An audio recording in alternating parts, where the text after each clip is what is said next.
Started. 3, 2, 1. Good morning. I hope everyone's ready for the seminar and to welcome Anna Hagstrom.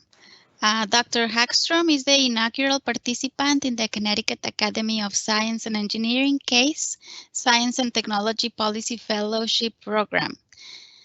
Anna, in 2019, she began a 2-year fellowship in the Remediation Division of the Connecticut Department of Energy and Environmental Protection, DEEP. As a member of the agency's core team on PFAS, Hagstrom provides technical and policy-related guidance to PFAS colleagues throughout the state government. She received a Bachelor's of Art in Chemistry from Amherst College and a PhD in Chemical and Environmental Engineering from Yale, where her research focused on the application of photochemical upconversion processes to enhance the light absorption of photovoltaics and photocatalysts for pollutant degradation. And prior to joining the EEP as a CASE Fellow, Hagstrom worked as a Christine Mirzayan Science and Technology Policy Fellow in the Board on Atmospheric Sciences and Climate at the National Academies of Sciences, Engineering, and Medicine. Anna, we are happy to have you today. So if you are ready, I'll pass it on to you so that you may start your presentation. Sounds good. So you guys can see my slides then? Yes. All right, perfect. So thank you for having me today. I'm excited to talk to you guys. As Nubia said, I work in the Department of Energy and Environmental Protection, and I'm a fellow through the Connecticut Academy of Science and Engineering. And so since joining DEEP about 1.5 years ago, my work has focused on PFAS, per and polyfluoroalkyl substances. So today I'll be presenting an overview of what PFAS are and what the state of Connecticut has been doing to manage PFAS since I joined DEEP.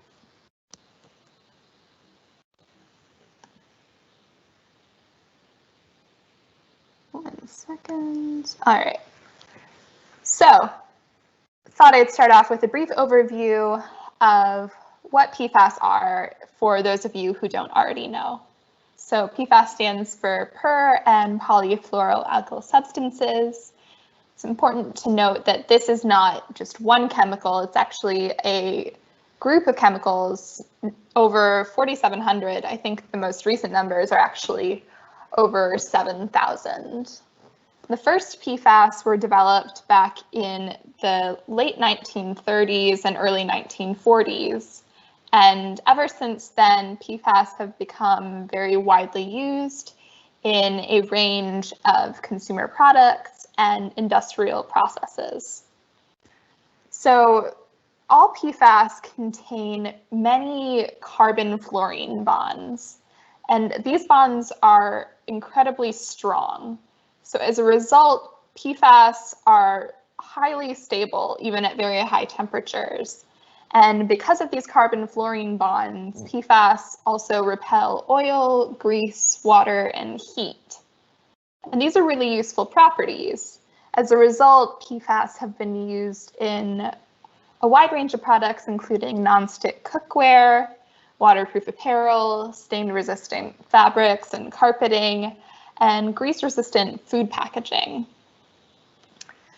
So the problem is that these same properties also make PFAS very difficult to deal with when they get into the environment. So because they're very stable and hard to break down, they're resistant to biodegradation. So once they get into the environment, they persist. They're also bioaccumulative, which means that they build up in the bodies of people and wildlife.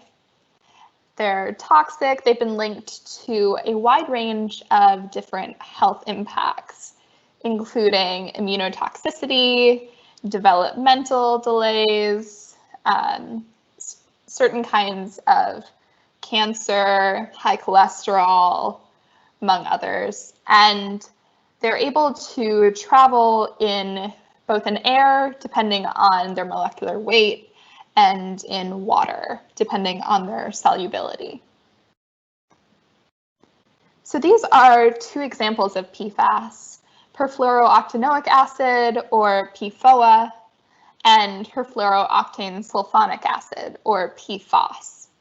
So as you can see, both of these are perfluoroalkyl acids. This means that they contain chains of carbon atoms that are fully fluorinated. So other than their neighboring carbon atoms, they're bonded only to fluorine. And these carbon chains, in both cases, contain 8 carbon atoms. And you can see one of these is a carboxylic acid, so contains carbon, oxygen, and hydrogen, and the other is a sulfonic acid, contains sulfur, oxygen, and hydrogen. So these are the 2 PFAS chemicals that have been most widely researched. These were 2 of the most common chemicals used in industrial processes and consumer products for many decades. And as a result, these are the 2 that are often found in the highest concentrations in the environment. Now, they've since been largely phased out of use in the US. This happened in the first 2 decades of the 2000s, but it should be noted that they are still used in other parts of the world, such as in China, and so they can still be in products that are imported. So these are both perfluoroalkyl substances. Keep in mind that PFAS stands for per and polyfluoroalkyl substances. So in polyfluorinated chemicals, at least one of the green fluorine atoms would be replaced by hydrogen.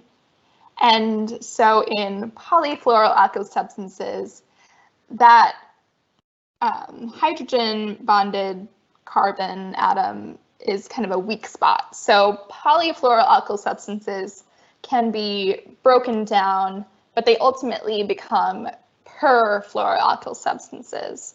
And once they reach this final form, such as PFOA and PFOS, these are incredibly persistent and difficult to break down.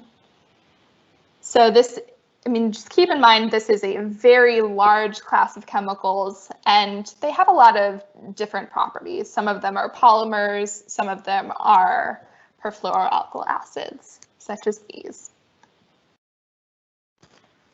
And many PFAS act as very effective surfactants. So this is PFAS, PFOS, and you can see PFAS and PFOA and many of the chemicals that are used in these products and processes are soluble in water. So the head group, the sulfonic acid group, deprotonates and dissolves in water, but these long carbon fluorine chains, they repel both water and oil, so they prefer to be up in the air. So PFAS preferentially migrate to the air-water interface. And this is the property that makes them useful, for example, in firefighting foam. So if foam is sprayed onto a fuel that's on fire, these form a film that blocks oxygen from getting to the fire and essentially smothers it. So here's just a few examples of the products in which PFAS can be found. So a lot of these I mentioned earlier. So water-resistant apparel, also in certain kinds of cookware, so so non-stick cookware, also in Teflon tubing, in certain kinds of carpeting, in certain kinds of cleaners, and also in waxes. So for example, the wax that you would put on a boat to make it waterproof, or you would put on skis to reduce friction. Also the wax that would be put on cars to make the time between consecutive car washes longer. They're also in certain kinds of personal care products. Because PFAS are really good at reducing friction, they make things such as lotions more easily spreadable on the skin. They're also, and for the same reason, they would be used in paints, for example, as well. I mentioned earlier, they're also in certain kinds of food packaging. So anything that needs to be grease resistant. Some of you may have heard about PFAS coating the inside of popcorn bags. It's also in, for example, fast food packaging, and that has received a lot of attention lately. PFAS are also used in certain industrial processes, such as metal plating. In this case, they're used as a mist suppressant. So because they're able to form that layer on the surface of a liquid, they keep dangerous chemicals from evaporating. So they provide a level of occupational hazard protection. They're also used in some of the cleaners and waxes that are used in car washes. And last but certainly not least, they're used in certain kinds of firefighting foam. So wanted to highlight that a bit. So PFAS are used in Class B firefighting foam, which is the class of firefighting foam that's used to fight fires involving flammable liquids, for example, petroleum products, fuel, and also alcohols. So aqueous film forming foam, or AFFF, is firefighting foam that contains PFAS. This will be held in large stocks at a variety of different facilities, such as airports and airfields, where it's on hand in the case of disasters, such as plane crashes.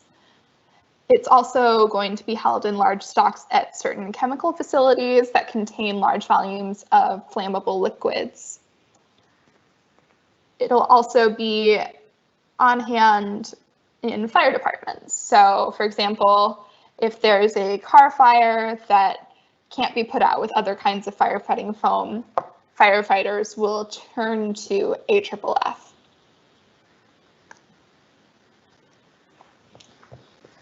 So PFAS can reach the environment through a lot of different pathways. Because they're used in such a wide variety of consumer products and industrial processes, they end up in a wide variety of different waste streams. So both residential wastewater, in the food wrappers that we throw away, they'll end up in industrial discharges that go to wastewater treatment plants. So because they travel along with the waste stream, PFAS end up, for example, in landfills. Because they end up in wastewater, they travel through wastewater treatment plants. These aren't designed to remove PFAS. They're not able to break PFAS down. So any PFAS that are in the influent that reaches a wastewater treatment plant will either end up in the effluent, so the water that the plant discharges, or in the solid sludge. So the sludge can be treated to become biosolids. So in the bottom, the central picture. And in some cases, farmers apply biosolids to their fields as a type of fertilizer. So this is another route through which it can reach the environment.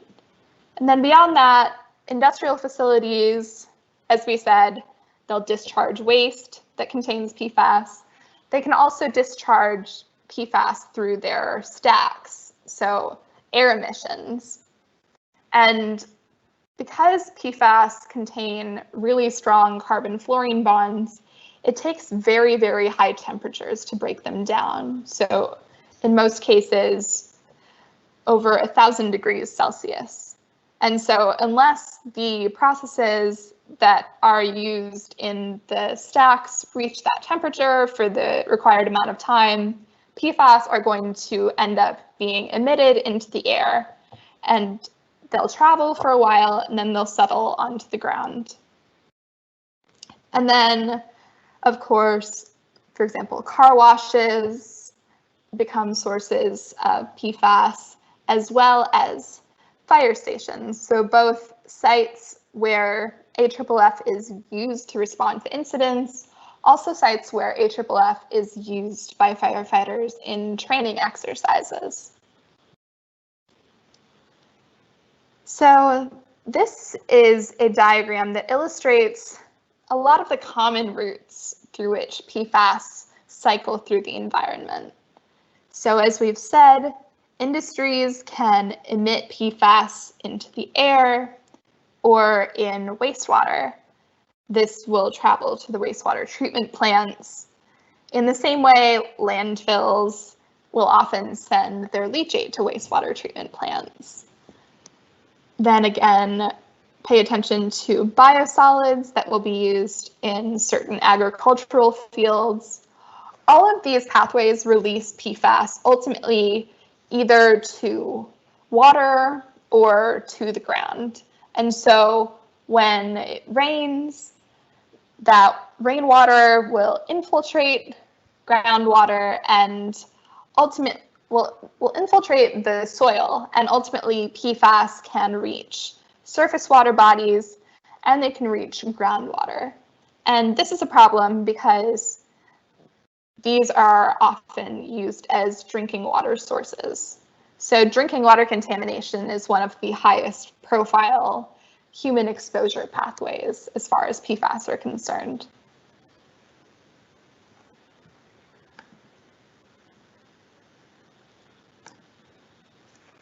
So that's kind of our brief PFAS overview.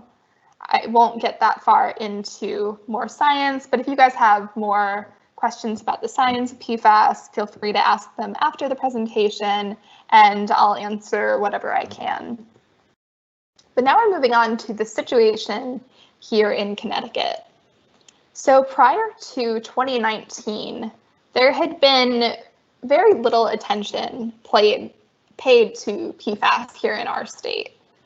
So the EPA back between 2013 and 2015 had mandated testing for 6 specific PFAS chemicals in large drinking water supplies. So drinking water supplies serving over 10,000 customers. So all of the states had to test their large drinking water supplies, and in Connecticut, there were no hits above the reporting limits at the time.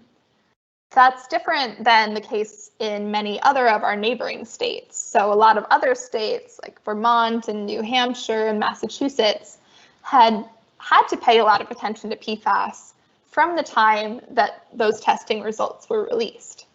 In Connecticut, that was not the case. But last year, I'm sure a lot of you had heard about some of these high-profile events. So in June of 2019, about 2 months after I started working at DEEP, there was an accidental discharge of tens of thousands of gallons of firefighting foam that ended up in the Farmington River. So this happened because there was an accidental set-off of a fire suppression system in a private airplane hangar up at Bradley Airport. So the firefighting foam was discharged. It traveled through the floor drains, through the oil water separator, then went to the municipal sewer system, and traveled from that sewer system to a wastewater treatment plant on the Farmington River, and ultimately reached the river itself. So this is the morning after this incident occurred. As you can see, the river was coated in a thick layer of bright white foam. Then a few months later, there was a tragic plane crash at Bradley Airport. There was an old B-17 bomber that was being flown and ultimately crashed. And so AFFF was used to respond to this incident. This is exactly what it was designed to do.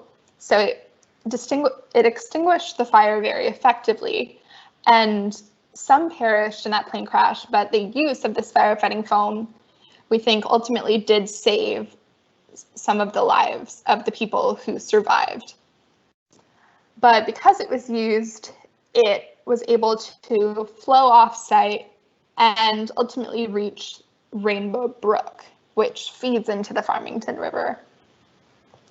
The difference between the responses to these two events was very noticeable. So from the time that the incident in June happened, we had been in extensive dialogue with the Connecticut Airport Authority and a lot of emergency responders. So everyone was far more aware of the public health and environmental issues posed by AFFF. And so, sorry. And so when this crash happened, people mobilized very quickly and set up containment booms, such as those that you see here, to try to block as much of the foam as they could from reaching the Farmington River. So they put up these booms and they came in with big vacuum trucks and basically sucked up as much of it as they could.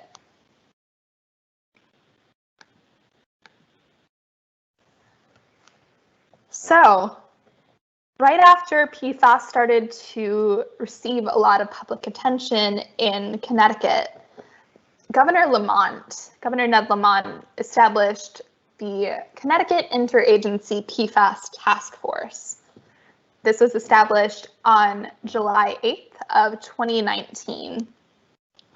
And the task force was charged with identifying the impacts of PFAS to health and the environment, listening to stakeholders' concerns, and identifying actions to address PFAS impacts. And the task force was also charged with basically writing all of this up in an action plan that was delivered to the governor and ultimately released to the public in early November of 2019. So this was a very rapid fire process. As I said, the task force was established in July. The task force had 3 meetings in the coming months. The draft of the Connecticut PFAS Action Plan was published in October, at the beginning of October, and then there was a 2-week public comment period in which anyone was able to read the plan and submit comments to DEEP on changes that they thought should be made. And so the task force incorporated changes accordingly and delivered the final action plan to Governor Lamont on November 1st. So as you can see down below the timeline, there were also meetings of 3 subcommittees in that time. So this brought together a lot of subject matter experts on human health, pollution prevention, and remediation. So the task force itself was actually made up of representatives of, I think, 18 or so different state entities and state agencies, one of which, of course, was the Agricultural Experiment Station. The committee meetings were open, or the committees were open to anyone who wished to participate and offer their input and offer their expertise. So there was a lot of public participation throughout this entire process that ultimately ended up informing the recommendations that ended up in the PFAS action plan. So this is available for you guys to read at the link that I have here, so ct.gov/CT-PFAS Task Force. It's a good read if I do say so myself, although I'm biased because I helped put it together. But I want to run through just some of the highlights on its recommendations. This is not all of them. If you want to see more thoroughly, go read the action plan. So as I said, there were 3 task force committees, one on human health, which was looking at strategies for minimizing human health risk for Connecticut residents, one committee on pollution prevention, which is focused on minimizing future releases of PFAS to the environment, and one on remediation, which was looking at strategies for identifying, assessing, and cleaning up historical releases of PFAS. And one of the overarching themes, and something that was constantly highlighted by members of the public who participated in the process, was the importance of education, outreach, and communication. So this was involved, obviously, in all three of these main topics that ended up in the action plan. So we've gone through some of the highlights for the human health section. So one of the primary recommendations was the need to test drinking water for PFAS. So as you can see in this map down here, much of Connecticut State is served by public water. The service areas are shown in dark blue. And so these public water systems serve about 75% of Connecticut residents total. And there are about 2,500 individual public water systems of varying sizes. In addition, a quarter of the state is served by private wells. So there are around 325,000 private wells in the state. Collectively, these serve around 800,000 people. And so this is a daunting task because that's a lot of water supplies. And so it's important for us to kind of try to identify the wells that are most vulnerable so we can prioritize those for testing. It takes a while to test, and we can't just go out and test all of the wells immediately. So we need to figure out where we'll get the biggest bang for our buck and where people might be at the greatest risk. In addition, one of the main recommendations in the human health section was to modify the Department of Public Health's health-based drinking water guidelines as appropriate. So the current drinking water action level in Connecticut is 70 nanograms per liter, or parts per trillion, for the sum of 5 individual PFAS chemicals. So PFOA, PFAS, also perfluorononoic acid, or PFNA, perfluorohexane sulfonic acid, or PFHX, and perfluoroheptanoic acid, or PFHPA. And so this drinking water action level, it's not an enforceable standard. This is a guidance level, so an advisory level. And when PFAS above this cutoff are found in public drinking water supplies, DEEP has the authority under the Connecticut General Statutes to issue orders to responsible parties to help pay for the necessary cleanup and treatment. But obviously, it would be nice to have enforceable standards. So a lot of states are moving forward and establishing what are called maximum contaminant levels. So these are enforceable standards rather than advisory guidelines.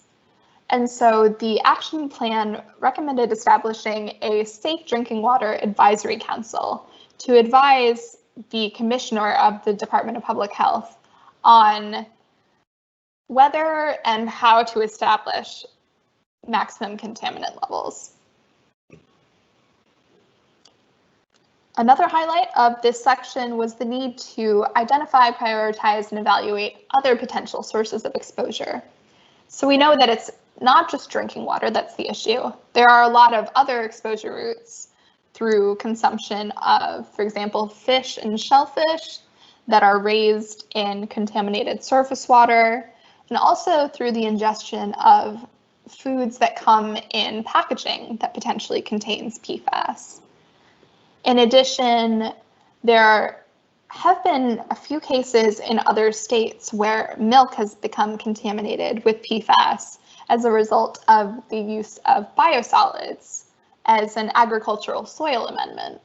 So biosolids are spread on a field. That field is used to grow feed for cattle. The cattle and dairy cows end up with PFAS as a result in their bodies, and that ultimately ends up in milk. So that's another important thing to keep in mind. And last but certainly not least, one of the major recommendations in the human health section was the importance of procuring PFAS testing instrumentation in the state's public health laboratory. So testing for PFAS requires very specialized equipment, such as some of the fancy analytical equipment that the Agricultural Experiment Station uses. Right now, DEEP and DPH don't have access, or we don't own any of that equipment ourselves, and so we have to look to others to do the testing for us. It would be very helpful if the Department of Public Health had their own instrumentation and could do their own drinking water testing. This would really expedite a lot of the processes that we'll have to go through as we start to test drinking water throughout the state.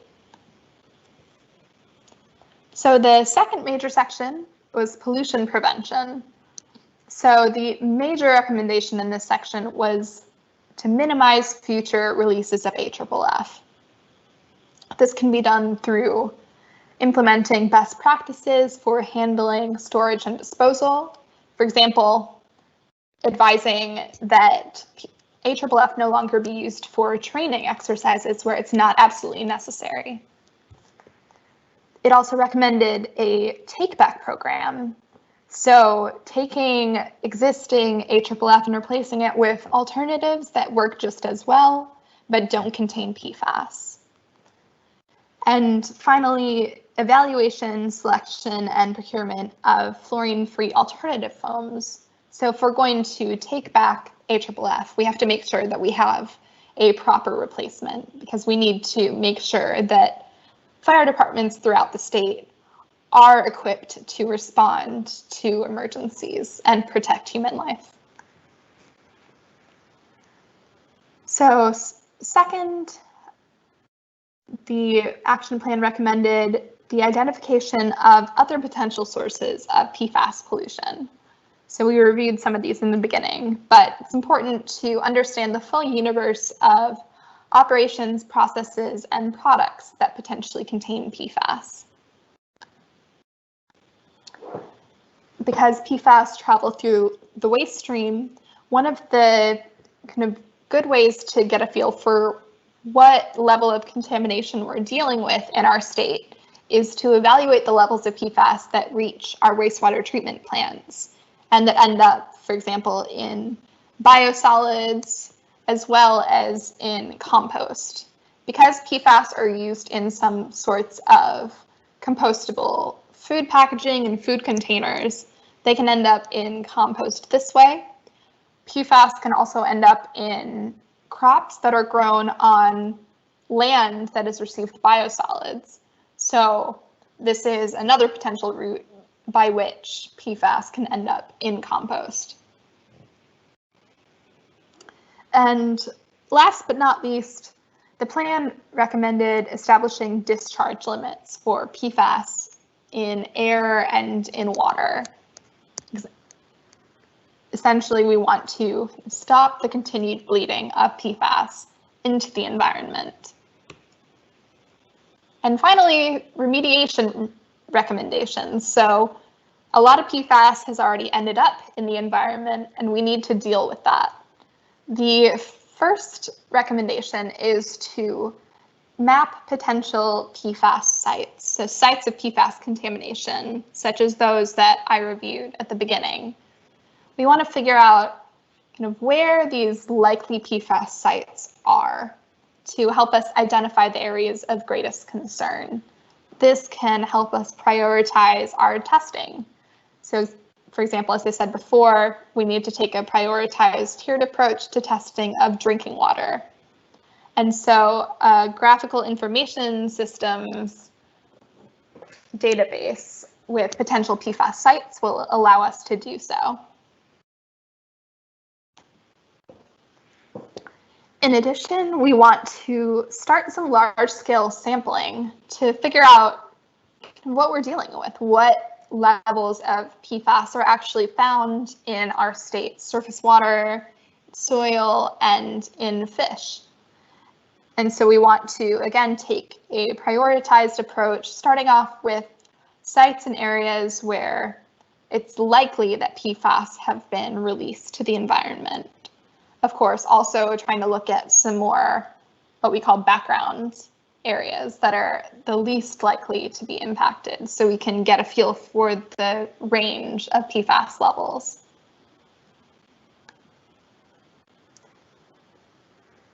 It's also recommended to establish PFAS cleanup standards for a wide range of different environmental media, so soil, groundwater, surface water, and aquatic biota. And to continue what DEEP is doing already, so using its statutory authority to compel the investigation and cleanup of PFAS releases. And of course, as I mentioned earlier, one of the other overarching themes that was identified through the task force process was the importance of outreach and communication.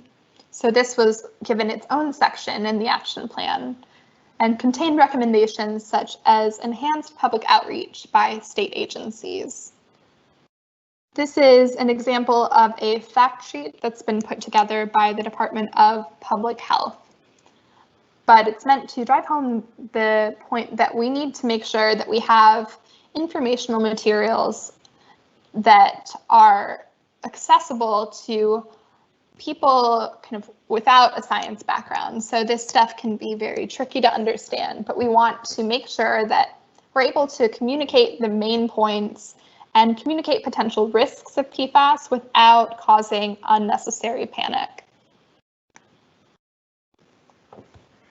It's also important for the state agencies that deal with PFAS to have web page content that is accurate and up to date with regard to their investigations of PFAS and their responses to specific PFAS-related incidents. So this is something that we've been working hard at DEEP and at the Department of Public Health.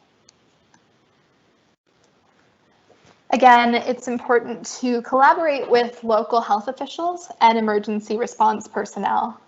These local officials are experts on their communities, so we need to work with these experts. They're the ones who know who is in their community and what sorts of communication they need. And so we want to make sure that we work with them to make sure that everyone is fully aware of PFAS and its potential risks. And finally, it's important to consider enhanced notification procedures for emergency release incidents, such as those that happened on the Farmington River last summer. So those are all the recommendations about what's actually going on. What are we doing? So in July, DEEP received a $2 million bond authorization that was recommended by the governor and approved by the legislature. So this $2 million is intended to be used for a take-back program for town and state AFFF.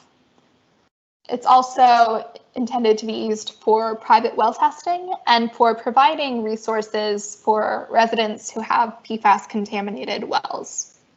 We imagine that the take-back program will probably take up about 3/4 of this $2 million budget. Some more details about this take-back program. So we want to remove and dispose of all AFFF stocks that are held by state and municipal fire services. There are a wide variety of different kind of eras or different AFFF formulations. So initially, prior to 2002, 2003, PFAS was the primary ingredient in AFFF. Once that was phased out, manufacturers moved to shorter chain PFAS, so for example, 6 carbons instead of 8 carbons. And so these are called modern fluorotelomere-based firefighting foams. So in some of our neighboring states, they've organized take-back programs that collect the older legacy foam that contains PFAS, but allow the fire departments to hold on to the newer AFFF that contains shorter chain PFAS. But we're finding out that a lot of these shorter chain replacement chemicals end up causing the same health problems as their longer chain predecessors. And so we want to be proactive here and get all of the AFFF off of the streets, kind of stop the continued bleeding into the environment. So at the moment, we are working with the state of Massachusetts to conduct laboratory tests on potential alternative foams. So these have been kind of vetted by firefighters in the state, working with the Department of Emergency Services and Public Protection. So we know that these foams work well for fire response, and now we want to make sure that they don't contain PFAS, of course. We also want to make sure that they don't contain other regrettable substitutions. So for example, if they just replace all of the fluorinated chemicals with chlorinated or brominated chemicals, that's not really going to kind of ultimately be environmentally friendly. So we're hoping to be able to release the results of this testing soon so that we can move forward with our pilot program to remove AFFF from the state's regional foam trailers. So Connecticut has 8 foam trailers where it stores AFFF, and these trailers can be used to replenish the supplies and to kind of supplement the supplies of the municipal fire departments for response to serious incidents. We're looking to conduct a pilot program based on one of these foam trailers, both removing the foam and figuring out the necessary processes for decontamination. So we know that PFAS are able to kind of stick to the insides of the tanks and hoses, and we want to make sure that we're able to effectively decontaminate those so that they don't kind of recontaminate all of the new PFAS-free foam that we're putting into them. Looking to finalize this program plan this fall and hopefully implement the take-back starting in early 2021.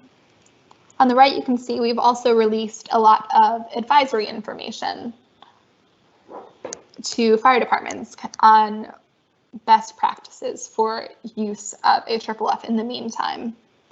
Basically, don't use it for training, only use it when absolutely necessary, and when you have to use it, do your very best to contain it so it doesn't reach the environment.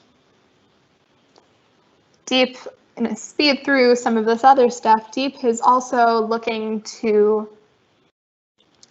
hire more contractors who will be able to test environmental media across the state. As I said, we want to start some large-scale testing to really take the temperature for the situation in state with regard to PFAS.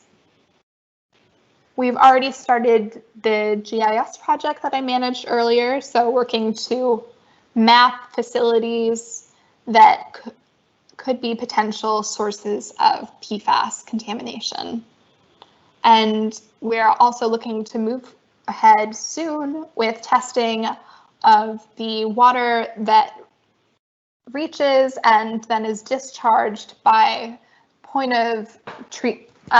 by POTWs, which are a class of wastewater treatment plants. The Department of Public Health is also moving forward with actions based on the action plan. So right now, all new sources of drinking water are required to be tested for PFAS before they can come online and be approved by the Department of Public Health.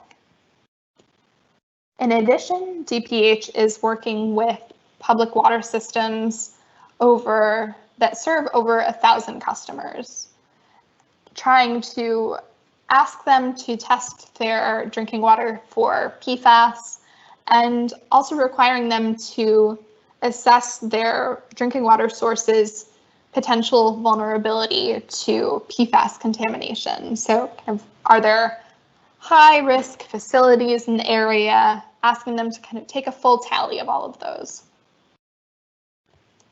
I won't spend too much time on this because this legislative session was cut short, obviously, due to COVID, but there were a few bills that were raised in the General Assembly that related to PFAS.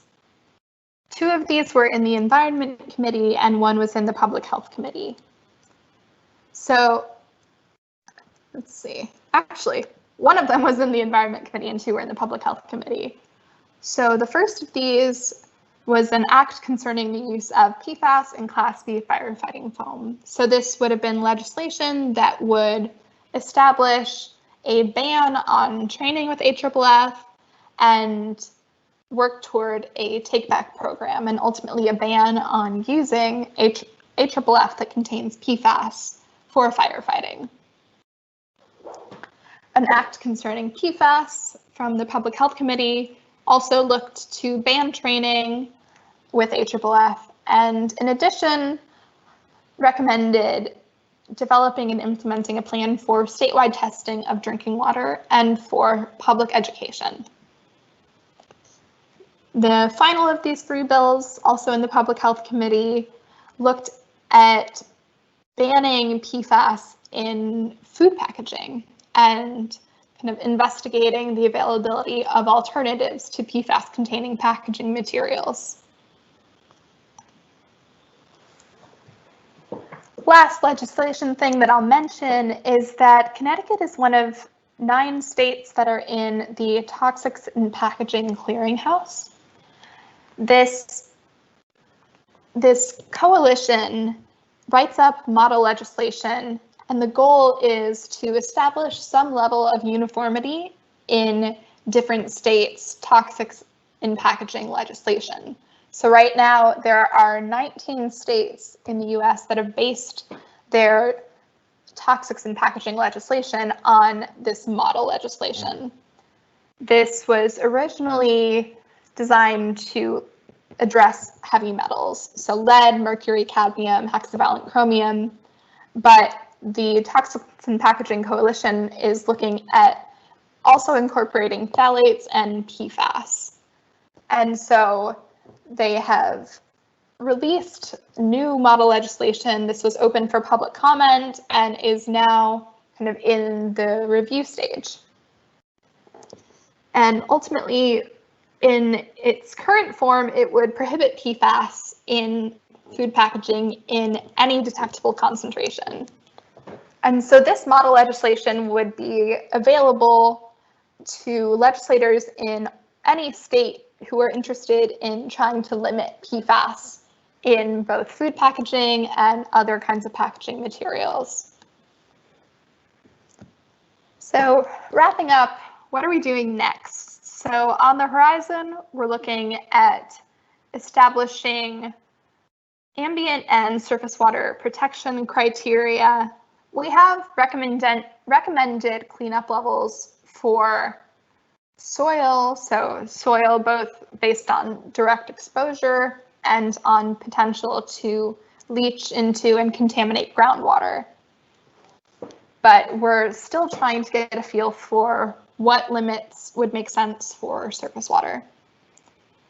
We're also working on trying to release a supplemental bid for PFAS analysis, so trying to bring more labs into state contracts. We know that we're going to have to do a lot of testing on a lot of different materials, so not just drinking water, but also wastewater, soil, biosolids, and we want to make sure that we have the lab facilities. We want to make sure that we have enough lab facilities that are very well versed in this complicated testing. We're going to try to release guidance on PFAS analysis.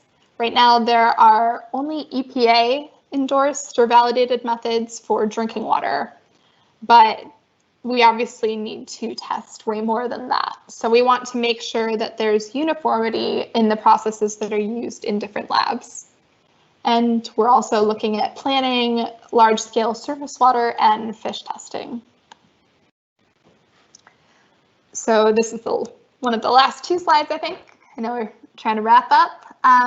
Department of Public Health is moving forward with trying to obtain funding for PFAS analytical equipment and looking to establish a Safe Drinking Water Advisory Council to advise the Department of Public Health Commissioner on standards for PFAS in drinking water.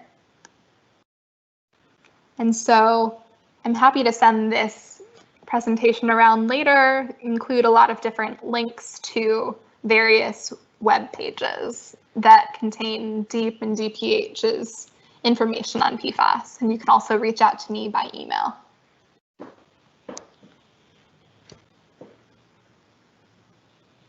With that, I will take whatever questions Anna, come thank in. you. Thank you, Anna, very much for such an informative presentation that it's of interest for all of us because we are all impacted by this issue. And there are a couple of questions that I don't know if you want to go ahead and read them and make a little discussion about those. Yeah, could you read those to me? I'm having trouble getting back to that screen at the moment. Sure. So the first question is that you are talking about PFAS being used in various ways in the present tense, but you also say that they have been banned in the US recent years. So where are they used now in the US and where will they only be found in imported materials or in materials from before the bans? Okay, that's a good question. So that's why PFAS are tricky. It's a really large class of chemicals. So two of the main PFAS chemicals have been phased out of use in a lot of manufacturing facilities. So that's PFOA and PFOS. But there are around 7,000 other PFAS chemicals. And so in most cases, facilities have simply moved from using these two specific chemicals to using other replacement chemicals that are also PFAS. So, for example, moving from these chemicals that have 8 carbons in their perfluorinated alkyl chains to those that have 6 carbons. So moving from one PFAS chemical to another. So PFOA and PFOS are not going to be found in as many products nowadays, but there's this huge universe of other PFAS. And the problem is that scientists haven't had time to really study the potential health effects of all of these many replacement chemicals. So we know a lot about the health effects of a handful of PFAS, but right now people can potentially be exposed to a whole range of PFAS that we haven't even really been able to study yet and that could still potentially be harmful. And another question is, what are the target organs in the body? So PFAS are attracted to proteins. So they will often be found in high concentrations in blood, in the kidneys, and in the liver. But there is a surprisingly wide range of health effects. So a lot of these have to do with the endocrine system. They also can cause lowered reaction to vaccines, for example. They've been linked to increases in high cholesterol. So that's one of the other tricky things. There's a really wide range of target organs and organ systems. Yeah, if I may add a little bit to that, I read a recent study that they accumulate differently in, as you say, in the liver, even in the brain, but they accumulate differently. And note that there are a lot of PFAS. So as Anna said, they are already out there, and we haven't really studied all of them. Right. And the next question is, after vacuum trucks suck up the PFAS in Rainbow Brook, then what? Well, so as for the wastewater itself, that's a tricky question. So I think that was taken to a facility in Canada that was equipped to handle hazardous waste. I'm not 100% sure on that. As for the brook itself, it's continuing to undergo monitoring. So it's still being periodically tested. We're testing both the concentrations that remain in Rainbow Brook, we're testing the concentrations that are in the Farmington, and testing the levels of PFAS in fish that are in the Farmington. Luckily, Rainbow Brook itself is not a fishery, so we don't have to worry about people eating fish from the brook. So the next question is a little bit related to the previous one. It says, has anyone looked at how the discharge of PFAS has impacted the wildlife fish in the area? Was there any kill-offs or such? So we didn't see any kill-offs, which was frankly surprising, and we were happy about that. We have been monitoring concentrations in fish in the Farmington since the incident back in June of 2019. So we've been testing a couple of different species, one that's a kind of bottom dweller and one that's a predator. So looking at two different trophic levels. And initially, the concentrations in fish after the incident were high enough that the Department of Public Health issued an advisory on fish consumption, so recommended not eating any fish from the river. Since then, the concentrations have gone down. So I think that the current levels warrant an advisory of eating fish from that river once per month. But this is something that is continuing to be monitored. We haven't had a chance to look at other wildlife beyond fish at this point. And another question, how do you plan to clean up the soil from PFAS? You know, that's tricky. PFAS in soil is very difficult to remediate. So as I said, it takes really, really high temperatures to break PFAS down. So there are some facilities that are looking into whether they can use thermal treatment to remove PFAS from soil. We know that this works to remove PFAS, but what we're trying to figure out now is what levels of PFAS would end up in the emissions of those sorts of facilities. So we don't want to kind of remove PFAS from soil and just have it end up in the air and settle on soil nearby.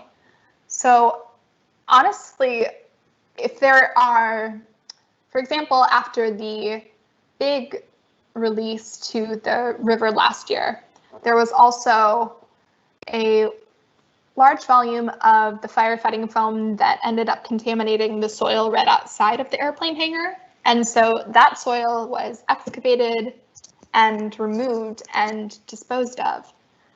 But obviously we can't go dig up the whole state. So we need to see kind of what ambient levels we're dealing with and kind of continue to study what levels of PFAS in soil could cause concern.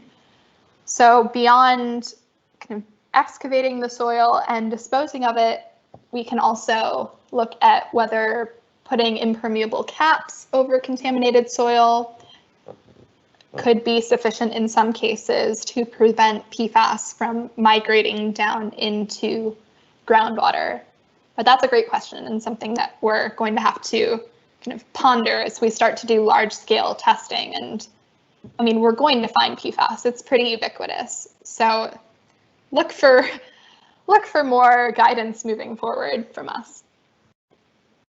Certainly challenging. So we have time for these two more questions.